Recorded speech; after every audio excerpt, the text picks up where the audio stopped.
बुदबुदाते हुए रचना हरी हरी सब्जियों की टोकरी को रसोई के अंदर लाकर रख देती है।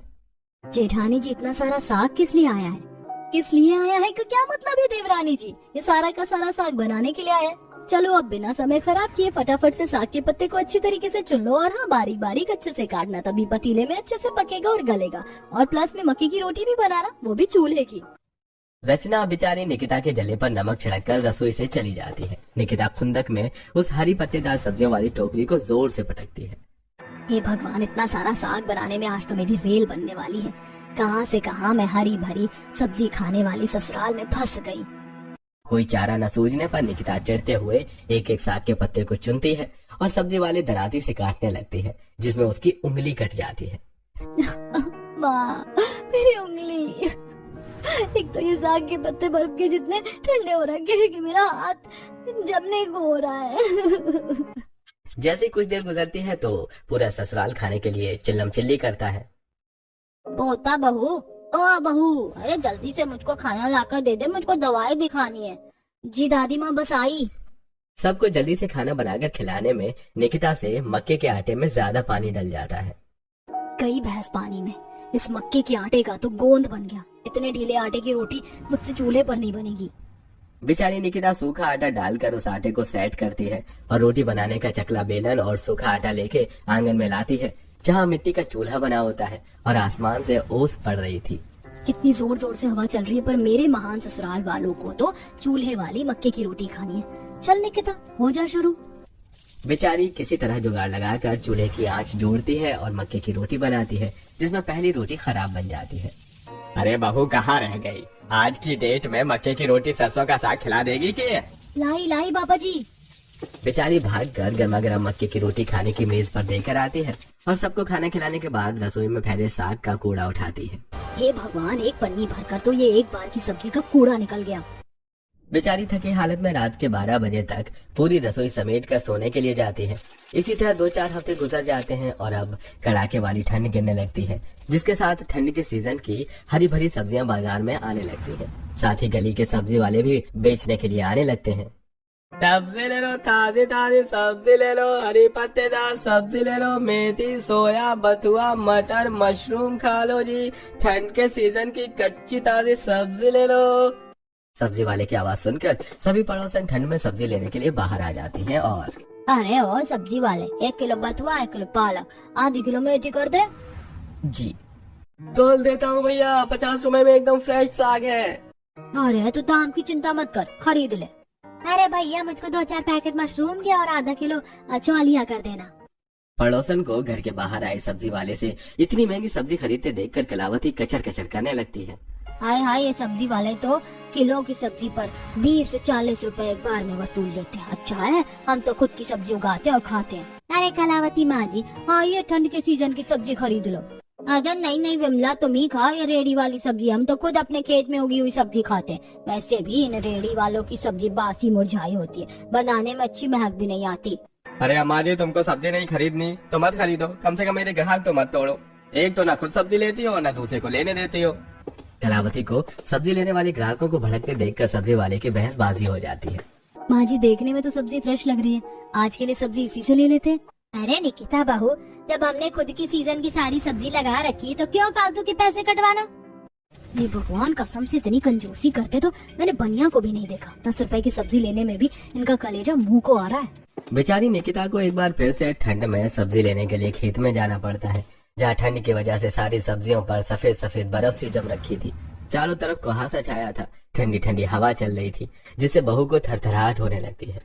आज की ठंड में तो रिकॉर्ड तोड़ दिया है। ऊपर से इतना दूर 2 किलोमीटर चलकर खेत में से ताजी हरी सब्जियां तोड़कर लेकर जाओ। पता नहीं एक दिन की पुरानी सब्जी खा लेंगे तो कौन सी एलर्जी लग जाएगी इनको। अरे अभी तो ठंड का टाइम है, गर्मी का मौसम थोड़ी है जो सब्जियां गल जाएंगी।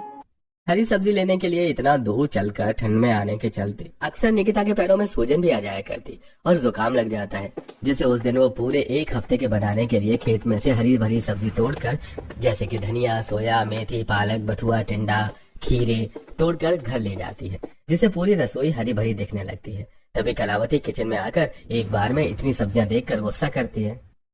हाय हाय बहू, तू एक बार में पूरा का पूरा खेत उजाड़ कर ले आई है क्या?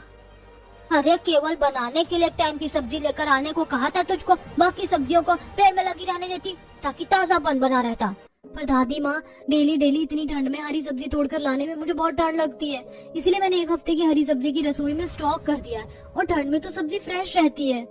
किसी तरह अपनी मक्खनबाजी वाली बातों से निकिता कलावती को कन्विंस कर लेती है और अब एक हफ्ते तक रसोई में से ही लेकर हरी सब्जियां बनाती है। एक हफ्ते बाद सुबह सुबह, ओह नो शिट, आज तो रसोई में एक भी ग्रीन वेजिटेबल्स नहीं है, और इतनी ठंड में मैं खेत से सब्जी तोड़ने बिल्कुल नहीं जाने वाली। अब निकिता अपना फोन उठाकर ब्लैंकेट से सब्जियां देखने लगती है। अरे जब घर बैठे बैठे ऑनलाइन इतनी फ्रेश हरी ताजी सब्जियां मिल रही हैं तो क्या जरूरत है खेत जाने की। फटाफट से ऑर्डर करके मंगवा लेती हूँ, इससे खेत जाने से बच भी जाऊंगी और नाश्ता भी रेडी हो जाएगा। कुछ देर में निकिता कुछ हरी सब्जियां मंगवा लेती है और नाश्ता बनाती है। मम्मी जी, पापा जी, आप लोग और पराठे लेंगे? नहीं नहीं बहू, मैंने खा लिया, आज की सब्जी का स्वाद बासी बासी सा लग रहा है। ये सुनकर निकिता का चेहरा पीला पड़ जाता है। निकिता, आज तो तू गई काम से, कहीं मम्मी जी को शक तो नहीं हो गया कि मैंने सब्जियां ऑनलाइन मंगवाई हैं? तभी कनिका चारों दोनों आंखें जमा जमा कर निकिता को देखने लगती है। भाभी, कहीं आपको ठंड में खेत ना जाना पड़े इसलिए आपने पैकेज वाली सब्जी मंगा कर तो नहीं बनाया? काम की ना काज के दुश्मन अनाज की, बिना बोले तो इसका खाना हजम नहीं होता। नहीं नहीं कनिका दीदी, मैं तो सुबह 5 बजे खेत से हरी सब्जी तोड़कर लेकर आई हूँ। वो शायद से खेत में सियार घुस गया था तो उसने कुछ सब्जियों को तोड़कर नीचे गिरा दिया था, तो बस मैं उन्हीं सब्जियों को उठाकर ले आई हूँ। पापा जी ने कितने प्यार से सब्जियों की खेती की है, तो वेस्ट क्यों करना। बटरिंग करना तो कोई भाभी से सीखे, मुझे तो दाल में कुछ काला लग रहा है। मुझे तो पूरी दाल ही काली लग रही है।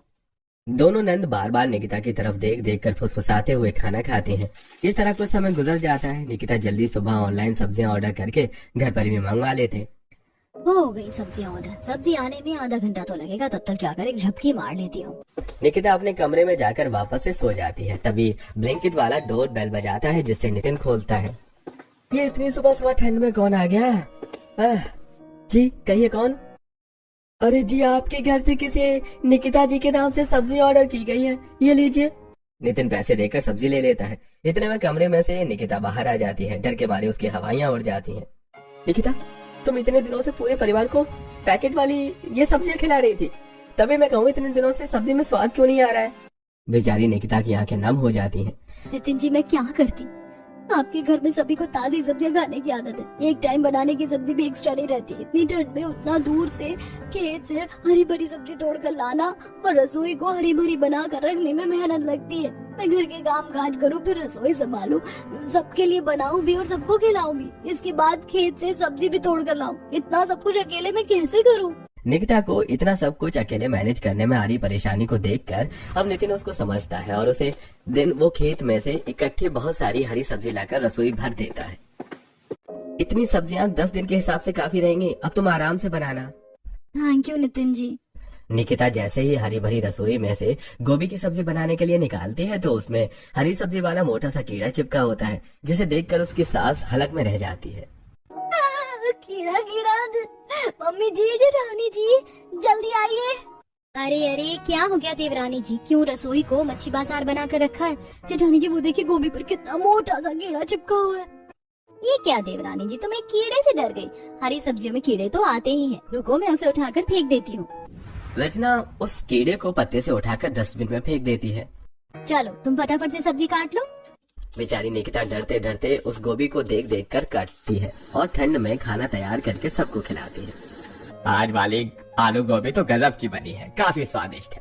ठंड के सीजन की गोभी अच्छे से बनती है सुरेंद्र, और हरी सब्जी खानी चाहिए।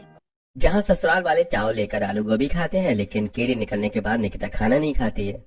मेरा तो ये गोभी की सब्जी देखकर ही जी खराब सा हो रहा है, मुझसे नहीं खाया जाएगा। इतने दिनों से हरी भरी सब्जियां खाकर मेरा मन पक गया है। मुझे तो मलाई चाप, ग्रेवी चिकन खाने की क्रेविंग हो रही है। निकिता को खाना खाते न देखकर नितिन आता है। क्या बात है निकिता, तुमने अभी तक अपने खाने की प्लेट नहीं लगाई, तबीयत ठीक नहीं है क्या? नहीं, मैं ठीक हूँ नितिन जी, पर मुझे ये आलू गोभी की फीकी सब्जी खाने का दिल नहीं कर रहा। मुझे हरी भरी सब्जियाँ ज्यादा अच्छी नहीं लगती। कोई नहीं, तुम्हें जो खाना है मुझे बता दो, मैं मंगवा देता हूँ। अपने मनपसंद की ग्रेवी चिकन खाने की फरमाइश करती है। नितिन कुछ देर में ग्रेवी चिकन मंगवा देता है, जिससे वो कमरे में ले जाकर खाती है। अरे वाह, ये ग्रेवी चिकन खाने में कितना बढ़िया लग रहा है। ठंड के मौसम में गरम गरम ग्रेवी चिकन खाने का मजा अलग है। आज कितने दिनों के बाद घास फूस छोड़कर कुछ चटपटा खाने को मिला है। निकिता देखते ही देखते सारा ग्रेवी चिकन चट कर जाती है।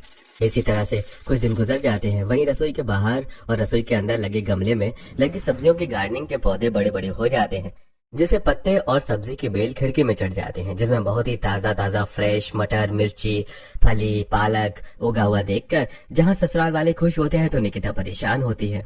हे भगवान, बस इस ससुराल की रसोई में हरी भरी हुई सब्जियों की खेती देखना ही बाकी रह गया था। हरी सब्जियों वाली रसोई तो सिर दर्द बन गया है मेरे लिए। इतने में रेवती टोकरी में बहुत सारा मटर लेके रसोई में आती है। बहू देख, रसोई की खेती से भी कितने बढ़िया दाने वाले मटर निकले हैं। आज तो सबके लिए मटर के पराठे बना दे। मटर के पराठे बनाने की फरमाइश सुनकर निकिता गुस्से में मना कर देती है। मम्मी जी, आज मुझसे खाना नहीं बनने वाला क्योंकि मुझे जुकाम लगा हुआ। जेठानी जी को कह दीजिए आज की रसोई वो संभाल ले। ये सुनते ही रचना कामचोरी दिखाते हुए कहती है, अरे मैं कैसे खाना बना सकती हूँ? मैं रोटी बना दूंगी, तुम सब्जी खुद बना लेना। सूखा सूखा काम तो खुद ने चुन लिया और ठंड में पानी वाला काम मेरे ऊपर डाल दिया। ये जेठानी भी एक नंबर की चालू चीज है। बेचारी निकिता जुकाम में ठंडा बर्फ जितने पानी में सब्जी धोकर काट कर बनाती है, जिससे उसके दोनों के दोनों हाथ लाल पड़ जाते हैं और उसकी तबीयत भी इतनी ज्यादा खराब हो जाती है कि वो चक्कर खाकर बेहोश हो जाती है। डॉक्टर को बुलाया जाता है। डॉक्टर चेकअप करते हुए, लगता है ये पानी वाला काम कुछ ज्यादा ही करती है, इसलिए इनको निमोनिया हो गया है। आप लोग इनका खास ख्याल रखिए और पानी से जितना ज्यादा दूर हो सके दूर रखिए और सूप वगैरह बनाकर दीजिएगा। डॉक्टर निकिता को दवाइयाँ देकर चला जाता है। इतने के बाद भी ससुराल वाले खाने के लिए बड़बड़ाते हैं।